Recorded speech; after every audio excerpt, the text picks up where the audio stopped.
Dollar ਕਰ ਇਹ ਦੂਜੀ ਤੀਜੀ ਵਾਰੀ ਹੈਗਾ ਪ੍ਰੈਜ਼ੀਡੈਂਟ ਬਾਈਡਨ ਨੇ ਇਹ ਗੱਲ ਆਖੀ ਆ।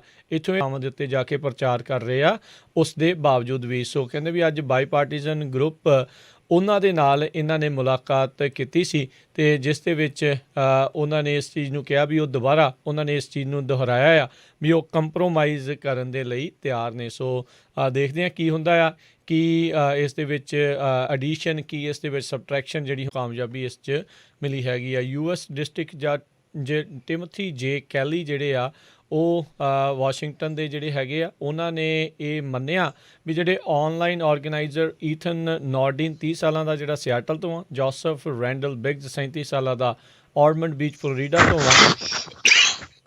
ਆ, ਉਹ ਕਹਿੰਦੇ ਵੀ ਉਹਨਾਂ ਦੇ ਮਾਰਕਰਸ ਆਫ ਡੇਂਜਰਸਨੈਸ ਉਸ ਦੇ ਵਿੱਚ ਉਹ ਜਿਹੜੀਆਂ 2 ਗਨਸ ਉਹਦੇ ਕੋਲ ਸੀਗੀਆਂ ਹੁਣ ਜਿਹੜੀਆਂ ਉਹਨਾਂ ਨੇ ਦਾ ਕਹਿੰਦੇ ਵੀ ਹੁਣ ਤਕਰੀਬਨ ਬਹੁਤ ਸਾਰੀਆਂ ਕੰਟਰੀਜ਼ ਨੂੰ ਡੂ ਨਾਟ ਟਰੈਵਲ ਐਡਵਾਈਜ਼ਰੀ ਦੇ ਵਿੱਚ ਪਾਉਣ ਜਾ ਰਿਹਾ ਆ। ਕਹਿੰਦੇ ਵੀ ਇਹਨਾਂ ਨੇ ਅੱਜ ਤੋਂ ਆਪਣੀਆਂ ਟਰੈਵਲ ਐਡਵਾਈਜ਼ਰੀਜ਼ ਜਿਹੜੀਆਂ ਆ ਉਹ ਅਪਡੇਟ ਕਰਨੀਆਂ ਸ਼ੁਰੂ ਕਰ ਦਿੱਤੀਆਂ ਆ।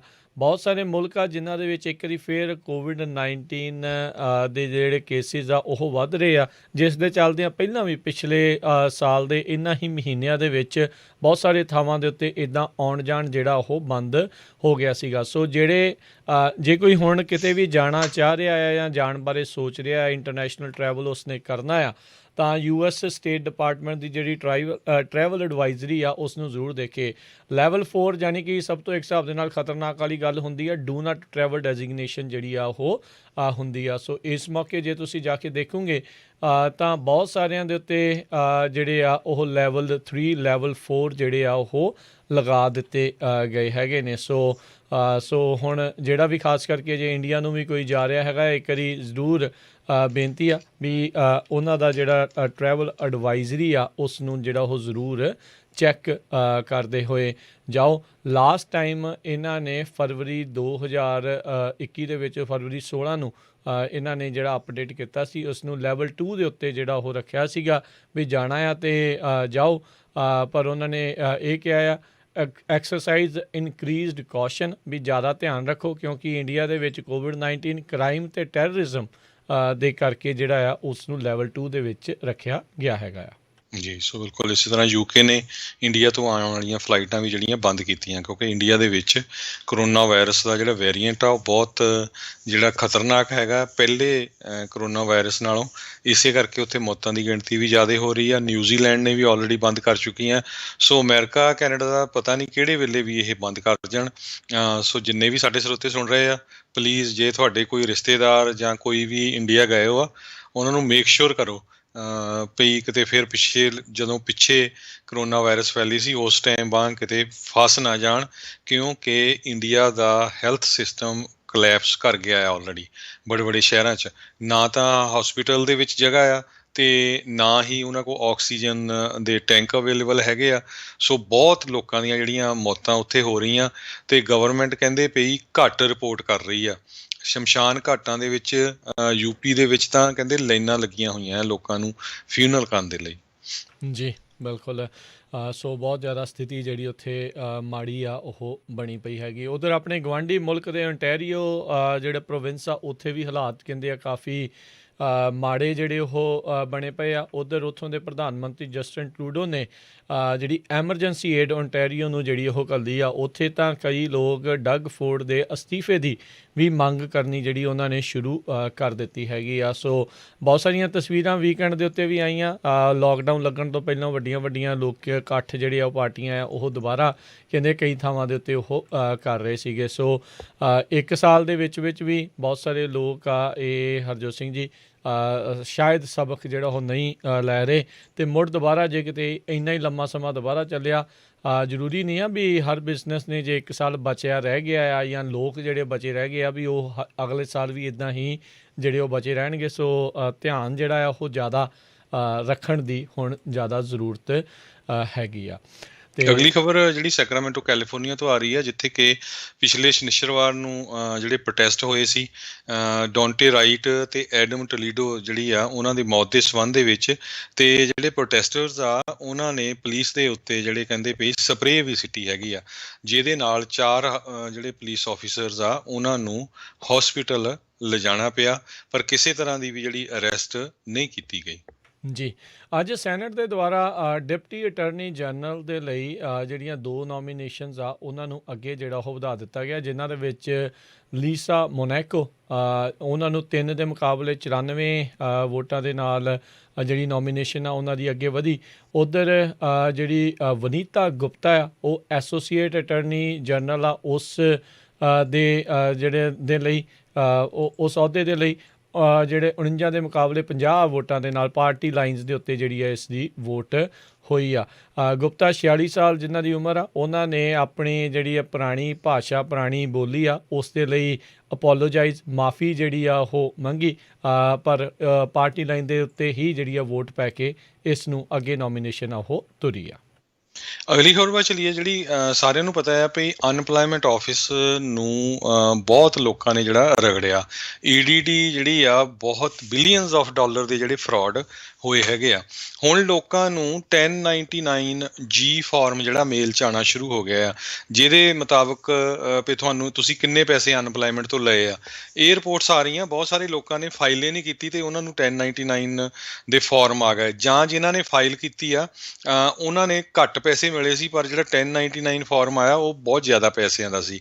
ਸੋ ਉਹ ਬਿਲਕੁਲ ਤੁਹਾਨੂੰ ਜਿਹੜਾ ਆ ਡਿਸਪਿਊਟ ਕਰਨਾ ਪੈਣਾ ਆ EDD ਦੇ ਨਾਲ, ਕਿਉਂਕਿ ਜੇ ਤੁਸੀਂ ਟੈਕਸ ਫਾਈਲ ਕਰਤਾ, ਤੁਹਾਡੇ ਨੰਬਰਸ ਡਿਫਰੈਂਟ ਹੋਏ, ਉਹ ਮੁੜ ਕੇ IRS ਨੇ ਤੁਹਾਡੀ ਚਿੱਠੀ ਆ ਜਾਣੀ ਆ।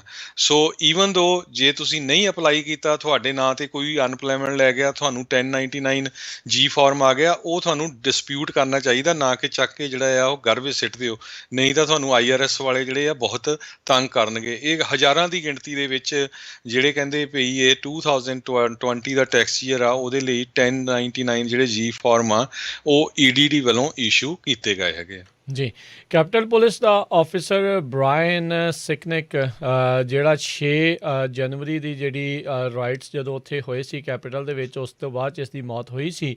ਅੱਜ DC ਦੇ ਜਿਹੜੇ ਚੀਫ ਮੈਡੀਕਲ ਐਗਜ਼ਾਮੀਨਰ ਆ ਉਹਨਾਂ ਨੇ ਇਸ ਦੀ ਅਟੋਪਸੀ ਦਾ ਫੈਸਲਾ ਜਿਹੜਾ ਉਹ ਦਿੰਦੇ ਹੋਏ ਦੱਸਿਆ ਆ ਵੀ ਬ੍ਰਾਇਨ ਸਿਕਨਿਕ ਆ, ਇਸ ਦੀ ਮੌਤ ਜਿਹੜੇ ਆ ਉਹ ਨੈਚੁਰਲ ਕਾਜ਼ਸ ਦੇ ਕਰਕੇ ਹੋਈ ਸੀ।